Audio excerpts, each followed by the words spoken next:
इस ट्यूटोरियल के अंदर मैं आपको बताऊंगा कि मेरे पास क्विक एक्सेस के अंदर यानी कि ये जो मेरे पास टास्क बार एक आ रही है, इस बार के ऊपर मैं कोई भी ऐप को कैसे ऐड कर सकता हूँ ताकि मैं इसको फ़ौरन फ़ौरन चला सकूँ। जैसे मैं यहाँ पे क्लिक करता हूँ तो मेरी फाइल्स ओपन हो जाती हैं, और अगर मैं यहाँ पे क्लिक करता हूँ तो मेरा ब्राउज़र ओपन हो जाता है विच इज़ फायरफॉक्स ब्राउज़र। यहाँ पे क्लिक करता हूँ तो टर्मिनल ओपन हो जाता है, और ये मेरे पास एक प्रोफाइल है एनीडेस्क की, ये मेरे पास ओपन हो जाती है।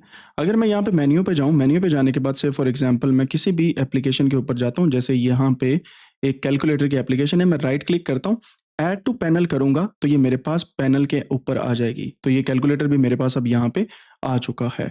इसी तरीके से कोई और एप्लीकेशन, जैसे फॉर एग्जांपल मैं यहाँ पे आता हूँ और मुझे चाहिए से फॉर एग्जांपल डिस्प्ले सेटिंग, मैं इसको राइट क्लिक करता हूँ और इसको ऐड टू पैनल कर देता हूँ, तो ये डिस्प्ले सेटिंग भी मेरे पास आ जाएगी। अगर लेटर ऑन मैं इस पे क्लिक करूँगा तो मेरी डिस्प्ले सेटिंग्स ओपन हो जाएंगी। So it's totally up to you कि आप किस तरीके से इसको मैनेज करते हैं। अब ऑल एप्लीकेशन के अंदर जाने के बाद अगर मैं थोड़ा सा नीचे आऊँ, I can also do an other thing. जैसे ये क्रोमियम वेब ब्राउजर है, मैं इस पर राइट क्लिक करता हूँ। राइट क्लिक करने के बाद अगर आप देखें तो आप इसको जीपीयू के साथ भी रन कर सकते हैं, ऐड टू पैनल भी कर सकते हैं, डेस्कटॉप के ऊपर भी कर सकते हैं। और मैं इस पर क्लिक करता हूँ तो डेस्कटॉप के ऊपर आ गया। अब मैं दोबारा से इस पे जाता हूँ क्रोमियम ब्राउजर के ऊपर, एंड राइट क्लिक करने के बाद आप देखते हैं कि मैं यहाँ पे ऐड टू फेवरेट भी कर सकता हूँ। मैं जैसे ही ऐड टू फेवरेट करता हूँ, ये मेरी फेवरेट बार के अंदर ऐड हो चुका है।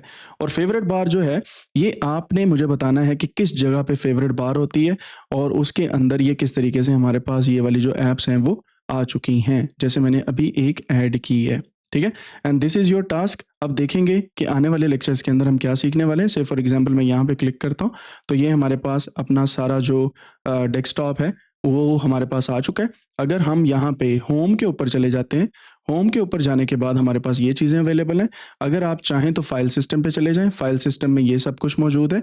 और अगर आप चाहते हैं कि अपनी डिवाइसेस के ऊपर ओपन कर लें तो ये मेरे पास कोडेनिक्स की, और ये मेरे पास सॉफ्टवेयर की, और ये मेरे पास एसर की, ये मेरे पास 3 डिवाइसेस या आप कह सकते हैं कि हार्ड ड्राइव्स यहाँ पे मौजूद हैं। ठीक है, so it's totally up to you कि आप किस तरीके से चीज़ों को मैनेज करते हैं। से फॉर एग्जांपल ये मैंने यहाँ पे आ गया, आने के बाद यहाँ पे ये सारे के सारे मेरे पास जो यूज़र्स हैं उसके ऊपर ये काम चल रहा है।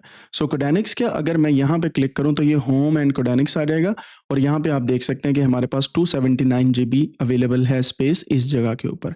अब अगर आप चाहते हैं कि कोई एक स्पेसिफिक फ़ोल्डर बनाएँ, say for example control shift N दबा के मैं एक फ़ोल्डर बनाता हूँ। इसको मैं बोल देता हूँ रीनेम करने के बाद डेटा, इसको मैं कह देता हूँ डेटा कोडेनिक्स। करने के बाद अब अगर मैं इसको राइट क्लिक करूं तो आपके सामने मल्टीपल ऑप्शंस यहां पे आ जाती हैं। अगर मैं ऐड टू फेवरेट्स इसको करूंगा तो आप देख सकते हैं कि ये फेवरेट बटन जो है, ये ऑटोमेटिकली अगर मैं फेवरेट पे जाऊंगा तो डेटा कोडेनिक्स इसके अंदर मौजूद होगा। सो इस तरीके से फोल्डर्स जो हैं वो फेवरेटाइज आप कर सकते हैं। सेकेंडली अगर आप मैं राइट क्लिक करूं दोबारा से इस पे, मैं इसको पिन भी कर सकता हूं, और मैं इसके ऊपर मल्टीपल काम भी कर सकता हूं। से फॉर एग्जांपल मैंने इसको पिन किया, लेट्स गो टू फेवर्स। यहाँ पे आप देख सकते हैं ये मेरे पास फेवरेट मौजूद है, और पिन का मतलब है कि यहाँ पे ये मेरे पास आ चुका है। इसको आप टर्मिनल के अंदर भी ओपन कर सकते हैं। अगर मैं इसको टर्मिनल के अंदर ओपन करूंगा तो यू विल सी कि ये ऑटोमेटिकली यहाँ पे पाथ टर्मिनल का आ चुका है। और अगर मैं राइट क्लिक करके इसको गौर से देखूं तो मेरे पास मल्टीपल अदर ऑप्शंस भी आ रही हैं, शेयरिंग ऑप्शन भी है, प्रॉपर्टीज भी हैं, और बाकी चीजें भी यहाँ पे आ रही हैं। ठीक है, लेकिन एक जो इंपॉर्टेंट चीज है, अगर मैं यहाँ पे क्लिक करके कंट्रोल डी करता हूं इसको, तो ये मेरे पास यहाँ पे बुक मार्क हो जाएगा। Control plus D, D for dog, वो वाला अगर मैं करता हूँ तो ये मेरे पास बुक मार्क्स के तौर पे होम का बटन आ गया। सो ये बुक मार्क टैब मेरे लिए बहुत इंपॉर्टेंट है, और इस तरीके से मैं मल्टीपल चीज़ों को इजीली अपने पास सेव कर सकता हूँ। ठीक है, सो इस तरीके से आप देख सकते हैं, क्योंकि ये एड्रेस इस वक्त होम का है तो होम ऑफ कोडेनिक्स मेरे पास यहाँ पे आ गया। अगर मैं डेटा कोडेनिक्स के अंदर जाके कंट्रोल डी दबाता हूँ तो अब मेरे पास डेटा कोडेनिक्स जो है ये मेरे पास सेव हो गया। तो आप जिस फोल्डर के अंदर जाके दबाते हैं तो वो आपके पास इस तरीके से टास्क बार के अंदर चीज़ें आ जाती हैं।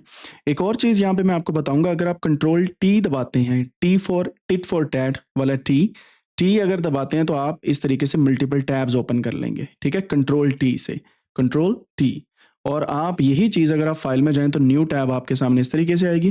कंट्रोल एन से न्यू विंडो आ जाएगी, नया फोल्डर इस तरीके से बनेगा, नया डॉक्यूमेंट इस तरीके से बनेगा, and there are multiple things जो हम आने वाले दिनों के अंदर देखेंगे। यहाँ तक आपको समझ आ गई होगी।